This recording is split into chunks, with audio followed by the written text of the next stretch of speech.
प्रियंका गांधी का मोदी सरकार पर हमला। हम यहां समय बर्बाद करने नहीं आए। एलओपी को बोलने नहीं दिया गया तो विरोध जारी रहेगा। संसद की कार्यवाही बाधित कर रही सरकार, प्रियंका गांधी का आरोप। लोकसभा में विपक्ष के नेता राहुल गांधी की तरफ से पूर्व सेना प्रमुख जनरल एमएम नरवणे के एक अप्रकाशित संस्मरण के बाद शुरू हुआ हंगामा थमने का नाम नहीं ले रहा। इसके बाद बुधवार को कांग्रेस सांसद प्रियंका गांधी वाड्रा ने बीजेपी के नेतृत्व वाली केंद्र सरकार पर हमला बोला। उन्होंने सरकार पर संसद की कार्यवाही में बाधा डालने का आरोप लगाया। प्रियंका ने लोकसभा में नेता प्रतिपक्ष राहुल गांधी को नहीं बोलने के मुद्दे को उठाया है। जनता ने कीमती वोट देकर भेजा है।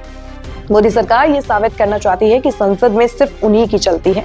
वो सोचते हैं सदन में किसी को भी खड़ा कर देंगे, फिर वो जो चाहे बोल सकता है, लेकिन हम एलओपी को नहीं बोलने देंगे। ये बर्दाश्त नहीं किया जाएगा।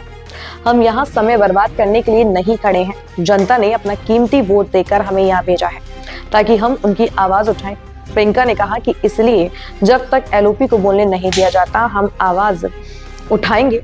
ऐसा इतिहास में पहली बार हुआ है जब एक सरकार खुद ही संसद को डिस्टर्ब कर रही है, क्योंकि उनके बारे में खुलासे हो रहे हैं। प्रियंका गांधी ने संसद परिसर में पत्रकारों से बातचीत में इंदिरा गांधी का भी जिक्र किया। प्रियंका ने कहा कि इंदिरा गांधी जी कभी निर्णय लेने से पीछे नहीं हटी। उन्होंने कमरे में दुबककर ये नहीं कहा मैं निर्णय नहीं लूंगी। वो आगे आई, निर्णय लिया और पाकिस्तान के 2 टुकड़े कर दिए। प्रियंका गांधी ने कहा कि लेकिन आज जैसा नरेंद्र मोदी कर रहे हैं देश वैसा नहीं चलता। उन्होंने केंद्र सरकार पर संसद की कार्यवाही में बाधा डालने का आरोप लगाया। कांग्रेस सांसद ने सरकार पर स्पीकर और संसद का अपमान करने का आरोप लगाया और इस बात पर जोर दिया कि विपक्ष के नेता पूरे विपक्ष का प्रतिनिधित्व करते हैं। इंदिरा गांधी जी कभी पीछे हटी निर्णय लेने से? कभी पीछे हटी? पाकिस्तान के 2 टुकड़े कैसे किए? अपने कमरे में दुबक के कि हम निर्णय नहीं लेंगे, आप ले लीजिए। ऐसे नहीं होती है लीडरशिप, नेतृत्व ऐसे नहीं होता है, देश ऐसे नहीं चलता है।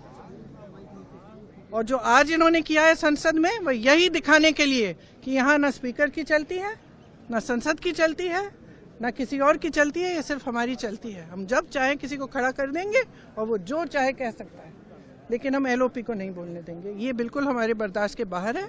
हम यहाँ इसलिए खड़े हैं क्योंकि हमें कीमती वोट दिया है हमारे नागरिकों ने, देशवासियों ने। हम समय व्यर्थ करने के लिए यहाँ नहीं आए हैं। हम यहाँ इसलिए खड़े हैं कि उनकी आवाज उठाएं, और हम उनकी आवाज उठाएंगे। और हमारे एलओपी को जब तक बोलने नहीं दिया जाएगा तब तक हम इनको भी नहीं बोलने देंगे। और ये कोई राजनीतिक खेल नहीं है, ये एक बहुत ही गंभीर मामला है। हर देश के नागरिक को समझना चाहिए। ये नहीं है कि हम यहाँ नौटंकी करने आए हैं। ये बहुत ही गंभीर मामला है।